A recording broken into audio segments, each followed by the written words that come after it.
Então, pessoal, dando continuidade, né, às nossas palestras, a Amanda hoje vai fazer a apresentação dela, né, vai falar um pouco sobre boas práticas, como foi o tema que ela escolheu.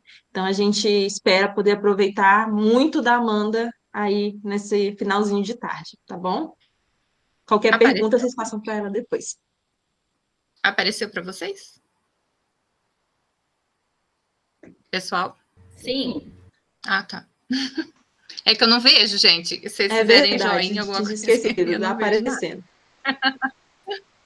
Tá bom, obrigada. Pessoal, eu acho que eu vou, assim, falar um assunto que é de conhecimento de todos, né? Porque somos pessoas, vamos dizer assim, formadas, que têm uma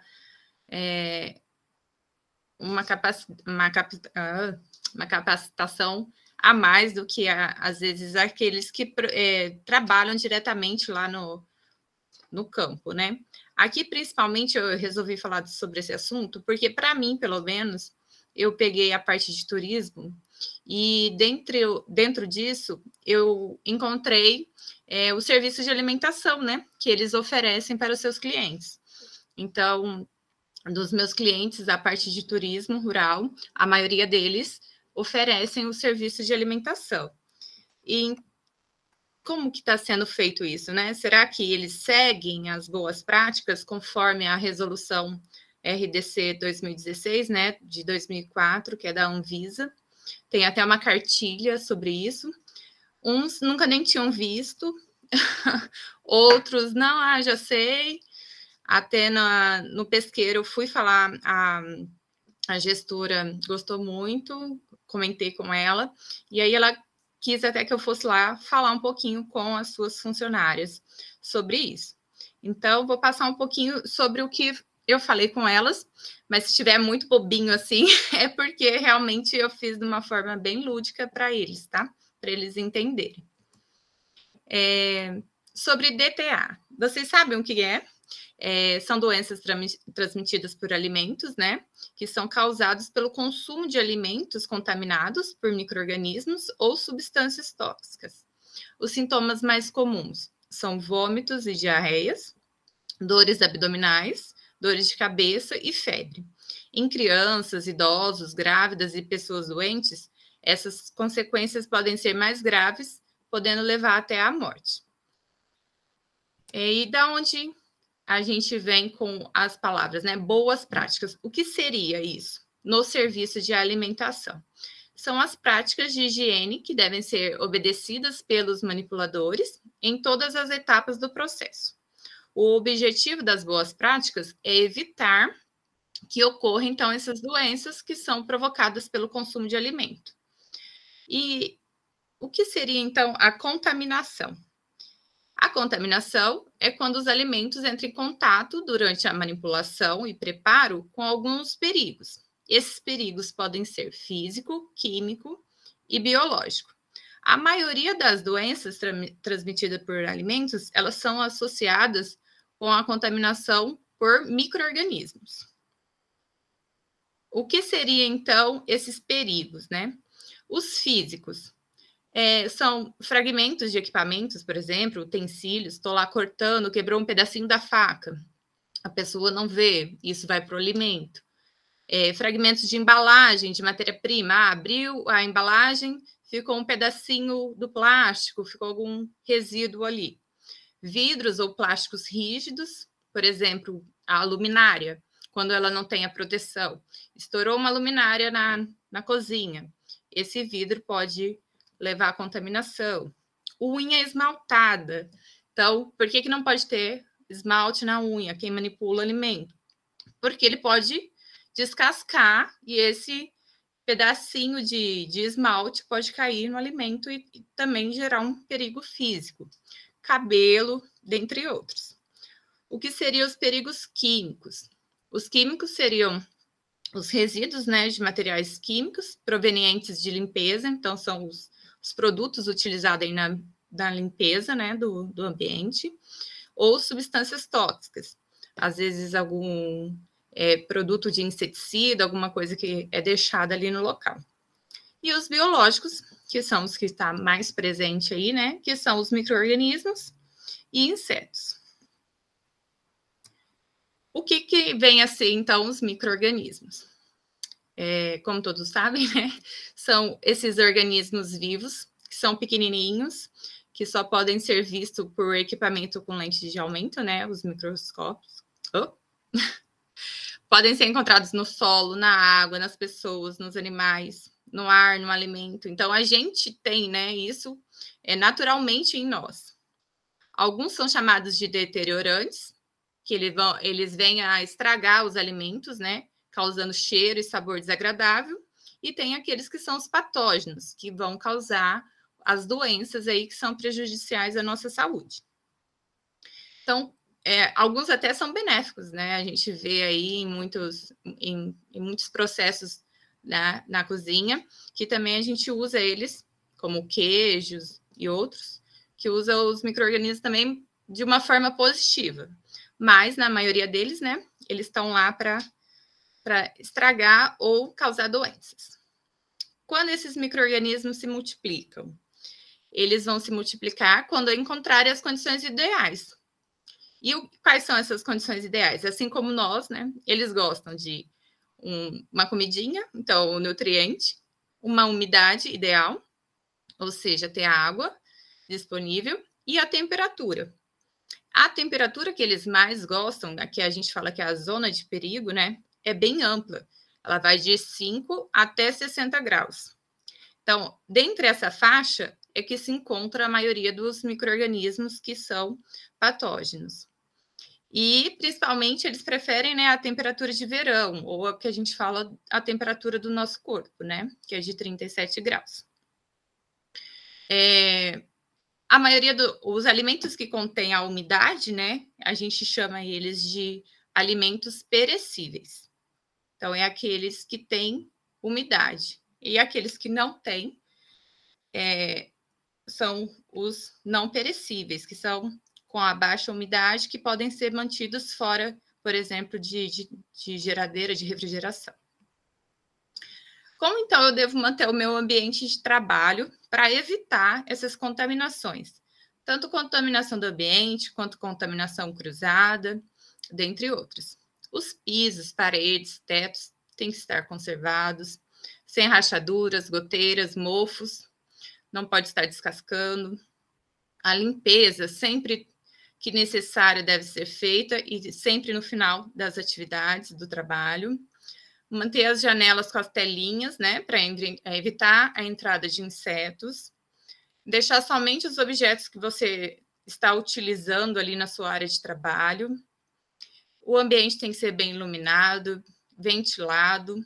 As lâmpadas, como já foi dito, né, elas têm que estar protegidas para evitar lá o perigo físico. As superfícies que entram em contato com o alimento, ela deve ser mantida em bom estado de conservação. Nunca guardar os produtos de limpeza, né, junto com os alimentos, para evitar o perigo também que ali pode ocorrer. A limpeza do ambiente é importante para prevenir e controlar os insetos, né, baratas, ratos e outras pragas. Os venenos devem ser aplicados somente quando necessário e com cuidado, para não contaminar os alimentos. Aí a gente até fala, né, essa parte de controle de pragas, a parte de detetização, chamar uma empresa, né, especializada para isso, que eles vão saber o que pode, o que não pode, como colocar, né, as iscas e tudo mais. Os banheiros devem ser sempre limpos e organizados, com papel higiênico, sabonete, um antisséptico, papel toalha, e as lixeiras sempre com tampa e pedal, para você não pôr a mão, né, não ter o contato. E a água, né? A gente também tem que falar dela, porque ela na maioria das vezes, ela é até um ingrediente, né, na manipulação ali do alimento. Ela tem que ser corrente, tratada, quando ela vem do abastecimento público, ou então quando ela tem, a pessoa tem um poço, né, artesiano, que hoje é comum, né, na área rural. Ela tem que ser potável, e ela tem que passar por um processo de higienização. Então, a caixa d'água ela é conservada, tampada, sem rachaduras, sem vazamento, infiltrações e descascamentos. E aí ela passa por essa higienização, no mínimo, a cada 6 meses. Aí até tem o popzinho de higienização, de como deve ser feito aí essa higienização da caixa d'água. O lixo, né? As lixeiras, elas devem ser de fácil limpeza, com tampa e pedal. E o lixo sempre retirado fora da área do preparo de alimento, em sacos bem fechados. E de preferência, né? Como mostra aí a imagem, ela ser colocada em tambores também fechados para não só a parte de pragas, né? Mas também evitar o mau cheiro. Então, quem é o manipulador, né, de alimentos que a gente fala? É aquela pessoa que vai lavar, descascar, cortar, ralar, cozinhar, ou seja, preparar os alimentos. Eu falei da parte do rural, né, das cozinhas que a gente tem, dos restaurantes, mas também a gente pode encontrar nos mini processados, né? Algum produtor aí que venha a vender os seus produtos processados já em bandejinhas, enfim, eles também têm que ter todos esses cuidados, né? E aqui parece banal, né? Mas eu lembro até que quando eu falava sobre isso no frigorífico, tinha gente que até se espantava, assim, porque realmente tem gente que não tem esses hábitos de higiene. Então, assim, tomar banho todos os dias, parece bobo, mas tem gente que não toma. Cabelos presos, cobertos com redes e toucas, né, para evitar aí o perigo físico do cabelo cair na comida. Quem já encontrou um cabelo sabe, né, o quão desagradável é, e além de levar contaminação, né, o nosso cabelo, por mais limpinho que ele esteja, ele carrega ali com ele muitos micro-organismos, né. Os homens não podem usar barba. É difícil, né, hoje em dia a galera aí, né, gosta da barba, mas não é recomendado o uso de barbas. Lavar as mãos, manter as unhas, né, sempre curtas e sem esmalte. O esmalte aí, como eu já disse, né, por conta do perigo físico que ele pode ter. As unhas curtas, por quê?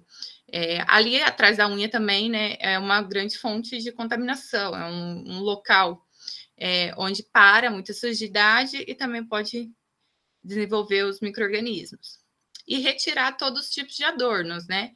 Brinco, anel, pulseira, colar, relógio, aliança, maquiagem, que também pode vir a ser um perigo físico. Ah, tô ali manipulando, sem querer cai a tarraxinha no meu brinco. Eu nem vi. A pessoa vai encontrar depois na hora que ela mastigar e quebrar o dente, né? Mas, enfim, também parece bobo, mas são cuidados que são necessários. A higiene pessoal também, né? Trocar o uniforme todos os dias, seja ele ali um avental ou todo, né? A roupa do dia a dia. Até eu brinquei. Lá no pesqueiro, uma das reclamações da gerente foi que ela falou assim, que tem um menino lá que ela não aguenta o cheiro do chulé. Então, por exemplo, você vê que né? Ele não está fazendo essa parte corretamente. Não sentar no chão, porque o chão, né, é fonte de contaminação. Usar somente o seu uniforme ali na área de preparo dos alimentos, né? Aqui a gente vê até a parte a gente fala, né, da galera do hospital aí, né, que você vai na lanchonete perto de um hospital, tá todo mundo de jaleco andando para lá e para cá. Até existe a lei do jaleco, né, em algumas cidades. Porque eles acabam levando contaminação de um lado para o outro, né? É a contaminação cruzada aí que ocorre. Alguns comportamentos, né, que devem ser evitados, não fumar e não tossir, espirrar, cantar, assoviar durante a manipulação. Ou seja, né, a hora da fofoquinha ali, cozinhando, conversando e a saliva ali indo para lá e para cá. Também deve ser evitado. A parte de lavagem das mãos, se faz necessário, né? E eu vou passar um videozinho aqui, vamos ver se vai rodar. Que parece bobinho, né? De como a gente deve lavar as mãos, mas tem algumas coisinhas que a gente sempre deixa para trás, algumas áreas das mãos, e aqui fala, vou até passar para adiantar. E outro. Lembrando que é proibido toda vez que mudar de atividade. Como lavar as mãos corretamente? Abra a torneira e molhe as mãos, evitando encostá-las na pia. Aplique sabonete para cobrir toda a superfície das mãos, friccionando as palmas entre si. Esfregando a palma da mão diretamente contra o dorso da mão esquerda e vice-versa, entrelaçando os dedos. Entrelace os dedos palma com palma e friccione os espaços interdigitais. Esfregue o dorso dos dedos de uma mão com a palma da mão oposta, segurando os dedos com movimentos de vai e vem. Esfregue o polegar direito com o auxílio da palma da mão esquerda e vice-versa, utilizando os dedos. Esfregue em movimentos circulares as polpas digitais e as unhas para frente e para trás de uma mão na palma da outra. Esfregue o punho esquerdo com o auxílio da palma da mão direita e vice-versa, utilizando movimentos circulares. Enxague as mãos com água, retirando os resíduos de sabonete. Seque as mãos com papel toalha descartável, iniciando pelas mãos e seguindo pelos punhos. Utilize o papel toalha para fechar a torneira, se esta não for automática. Agora suas mãos estão limpas e seguras. Caso a escola onde você trabalha não possua pia exclusiva para a lavagem das mãos, o processo poderá ser realizado na cuba comum. Se tiver disponível álcool 70%, passe-o nas mãos e antebraço e deixe secar naturalmente, lembrando que o uso de álcool não substitui o procedimento de lavagem de mãos. Então é isso, né? Como lavar as mãos. Às vezes a gente acha que está fazendo da forma correta, né? Mas fica aí algumas partes sem serem lavadas. Por exemplo, foi feito um estudo, né? E olhando aí a imagem, né, da mão, as áreas que frequentemente são esquecidas, né? Essa laranjinha. Então, é o polegar, né? A região do polegar ali, e os entrededos, e a parte das unhas, né? Do topo dos dedos aí. Onde ninguém esquece, né? Poucas esquecidas. Pouco esquecida é a azulzinha, e aqui ninguém esquece a salmão aí, né? Mais clarinha. Então, pode ver, isso é bobeira, né? Imagina, lavando as mãos, atinge todas as partes. A gente brincava que poderia fazer uma dinâmica, né, de pintar a mão da pessoa, assim, com tinta, vendar os olhos, né, e pedir para ela lavar a mão. E aí ia ver onde ia ficar com tinta ainda, que seriam as partes ali que realmente são sempre mais esquecidas, né? Então, é um estudo que realmente isso ocorre. Então, o saber lavar as mãos também é muito importante, né? E quando a gente tem que lavar as mãos? Após ir ao banheiro, antes de iniciar as atividades, né, produtivas, após a manipulação de alimentos crus, carnes, frangos, peixes, vegetais não lavados, para não levar essa contaminação para os alimentos já cozidos, sempre que retornar da área de trabalho, ao realizar a asepsia com antisséptico, a asepsia com antisséptico após a lavagem também das mãos. E o que é mais importante e que ninguém lembra, né? O fato de você estar de luva não isenta a lavagem das mãos, né? Então, assim, antes de pôr as luvas, você também tem que fazer todo esse procedimento de lavagem das mãos. E quando você está com a luva, né?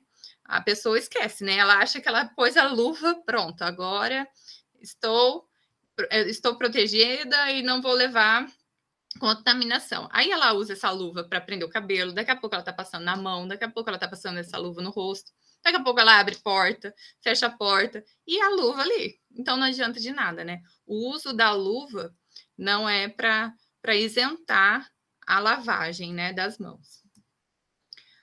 Aqui também fala um pouquinho da parte de higienização, né, das frutas, legumes e hortaliças, que elas devem ocorrer, né, na manipulação dos alimentos. Então, os alimentos como frutas, legumes, hortaliças, elas devem ser higienizadas, tendo em vista que esses podem ser consumidos crus. A correta higienização, ela elimina, né, a parte de micro-organismos patogênicos e os parasitas. Para a higienização, costuma-se selecionar, retirando as folhas, partes e unidades deterioradas, lavar com água corrente todos os vegetais folhosos, folha a folha, e as frutas e legumes são lavados um a um. Depois, colocar de molho por 10 minutos em água clorada, utilizando um produto adequado para esse fim. Geralmente, né, usa a diluição de 200 ppm, partes por milhão, né, ou seja, uma colherzinha de sopa de cloro para 1 litro de água. Aí depois enxaguar com água corrente todos os vegetais folhosos, folha a folha, e também as frutas e legumes um a um. Fazer o corte dos alimentos para a montagem dos pratos com as mãos e utensílios bem lavados, para se evitar a contaminação, e manter sob refrigeração até a hora de servir. Outros cuidados que a gente tem que ter, né, nessa parte de manipulação de alimentos quanto aos ingredientes, eles sempre estar armazenados em temperatura correta, conforme a indicação da embalagem, em lugares limpos, organizados, ventilados e protegidos de insetos e outros animais. Os ingredientes devem estar em embalagens conservadas, ou seja, não comprar embalagens rasgadas, embalagens amassadas, estufadas, que isso pode ser indício, né, de produto já contaminado. Sempre no prazo de validade, né? Parece bobo, mas também, se for fazer um cata aí nos comércios por aí, você encontra muitos produtos fora do prazo de validade e a gente, às vezes, não tem o costume de olhar, né? E acaba utilizando. A parte de transporte de alimento, eles devem ser preparados, se houver, né? Se houver esse transporte, em vasilhames fechados, sempre em caixas térmicas apropriadas, né, para levar esse produto, com o veículo limpo.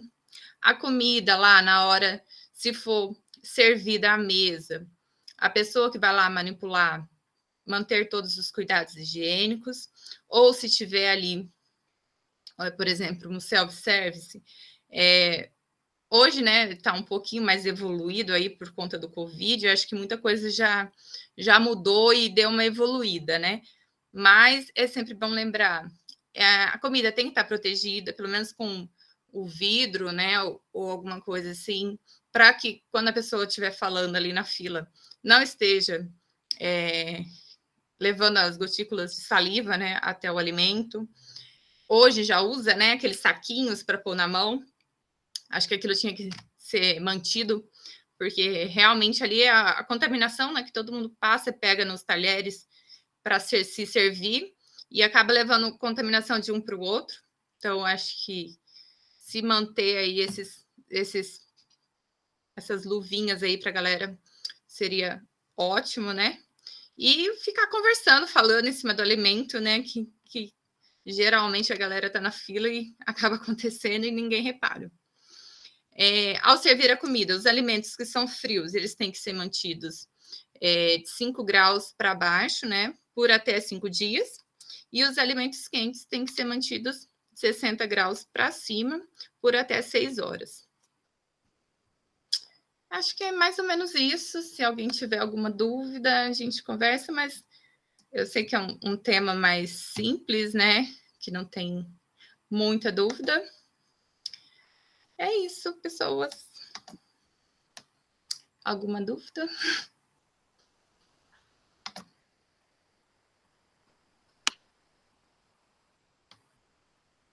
Desculpa.